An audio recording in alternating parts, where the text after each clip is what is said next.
The snowman wasn't there when they went to sleep, but it was waiting when they woke up. The holiday season. A time for twinkling lights, festive carols, and the warmth of family gatherings. For most, it's a period of joy and celebration. But for some, the most wonderful time of the year can take a dark and terrifying turn. What happens when the cheer turns to fear, and the familiar traditions of Christmas become the backdrop for something truly unsettling? Tonight, we're not telling tales of Santa Claus or Rudolph. We're exploring real stories from people whose holiday festivities were invaded by the inexplicable, the strange, and the downright horrifying. These are the holiday nightmares you won't find in any storybook. So, pour yourself some hot cocoa, get comfortable by the fire, and listen closely. Just be sure to check who, or what, might be listening with you. Our first story comes from a man named Mark, who used to love decorating his childhood home for Christmas more than anything. Every year, his family would bring out a collection of antique glass ornaments passed down from his great-grandmother. Among them was a peculiar, hand-blown figure of a stern-faced nutcracker, painted in faded reds and blues. It wasn't particularly festive, and Mark always felt a strange unease when he handled it. One Christmas Eve, when Mark was about 12, he was home alone for a few hours. His parents were at a last-minute church service. The house was quiet, except for the hum of the refrigerator and the soft glow of the tree. As he sat watching a movie, he heard a faint rhythmic tapping sound. Tap, tap, tap. It seemed to be coming from the living room, near the tree. Mark muted the TV, and listened. The tapping continued, slow and deliberate. He cautiously got up and peeked into the living room. The tree stood there, its lights casting long, dancing shadows on the walls. Nothing seemed out of place. He shrugged it off as the house settling, and went back to his movie. But a few minutes later, the tapping started again, this time louder and faster. Tap tap, a chill ran down his spine. It sounded like it was coming from the tree itself. With his heart pounding, Mark crept back to the living room doorway. His eyes scanned the branches, searching for the source of the sound. And then he saw it. The stern-faced nutcracker ornament, which had been hanging near the top of the tree, was now on a lower branch, swaying slightly. As he watched, frozen in place, it tapped its tiny wooden jaw against a glass bauble next to it. Tap, tap, tap. He blinked, convinced his eyes were playing tricks on him. It had to be a draft. But the air in the room was perfectly still. The ornament stopped tapping and seemed to stare right at him with its painted eyes. A wave of pure dread washed over him. He backed away slowly, never taking his eyes off the nutcracker, and ran to his room, locking the door behind him. He hid under his covers until he heard his parents' car pull into the driveway. He never told them what happened, fearing they'd think he was crazy. The next year, when they were unpacking the decorations, Mark made sure the nutcracker ornament accidentally fell and shattered on the garage floor. His mother was upset, but Mark felt nothing but relief. He says that even now, decades later, the sound of rhythmic tapping on a cold winter night brings back that same icy fear.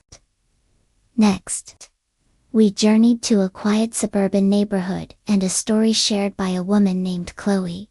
Her family had a cherished tradition. Every Christmas, her father would set up his old, elaborate electric train set around the base of the Christmas tree.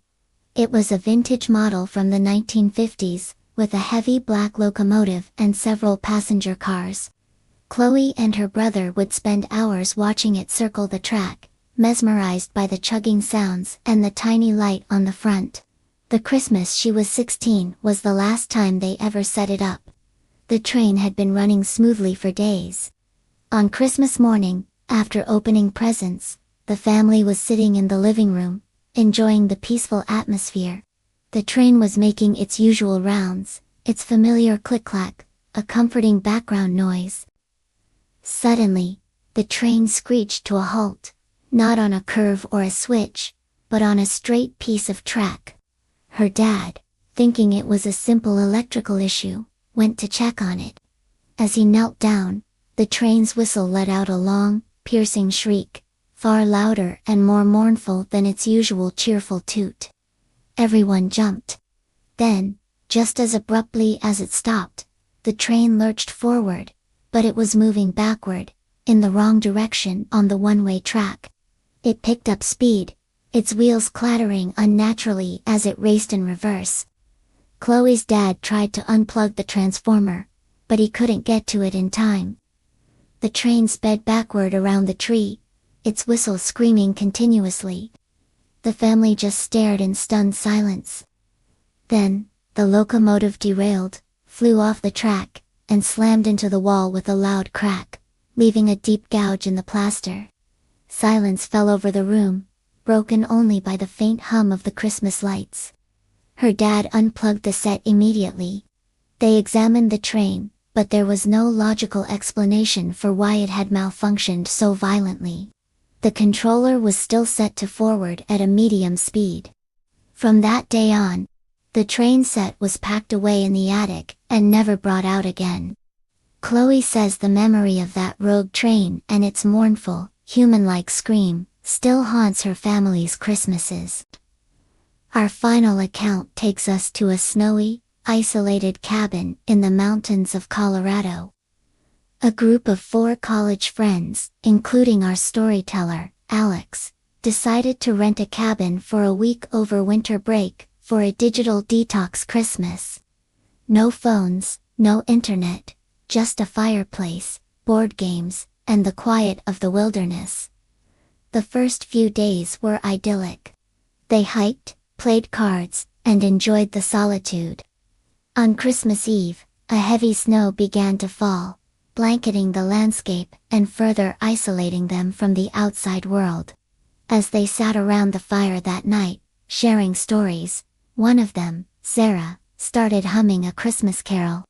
It was Carol of the Bells. The others joined in, their voices filling the cozy cabin. As they hummed the well-known melody, a faint sound from outside seemed to join them. At first, they thought it was just the wind whistling through the pines, but the sound was rhythmic, melodic. It was the sound of bells, faint but clear, echoing through the snowy forest. It sounded just like the tune they were humming. They stopped, and the bells outside stopped too. They looked at each other, confused. There were no other cabins or roads for miles. Who could be out there with bells in the middle of a blizzard? Alex joked that it must be Santa doing a practice run. They laughed nervously and tried to brush it off. A little while later, they decided to sing the carol aloud. Hark how the bells, sweet silver bells. As soon as they started singing, the sound of bells returned from the darkness, louder this time, closer. It was a perfect, chilling accompaniment to their voices. Fear began to creep in. This was no coincidence. They stopped singing abruptly. The bells outside continued for a few more seconds before fading into silence. The group sat in terrified quiet. The cozy cabin suddenly felt like a trap. No one dared to go near the windows. They spent the rest of the night huddled together, listening to every creak and groan of the cabin, imagining the sound of bells returning. The bells never did, but sleep was impossible. The next morning, they found the snow around the cabin was a pristine, unbroken sheet. There were no footprints, no tracks of any kind.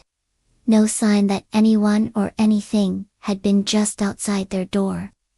They packed their bags in a hurry and left 2 days early. Alex says they never figured out what made the sound of those phantom bells, but the experience taught them that sometimes, in the deep quiet of winter, the traditions we think are comforting can be answered by something from the cold and the dark. From a haunted ornament to a possessed train and phantom carolers, These stories remind us that the veil between our world and another can sometimes feel thinnest during the holidays. The familiar rituals and heightened emotions of the season might just be an invitation for the strange and unexplainable to draw near. So this year, as you hang your decorations and sing your carols, pay attention. Listen to the quiet moments.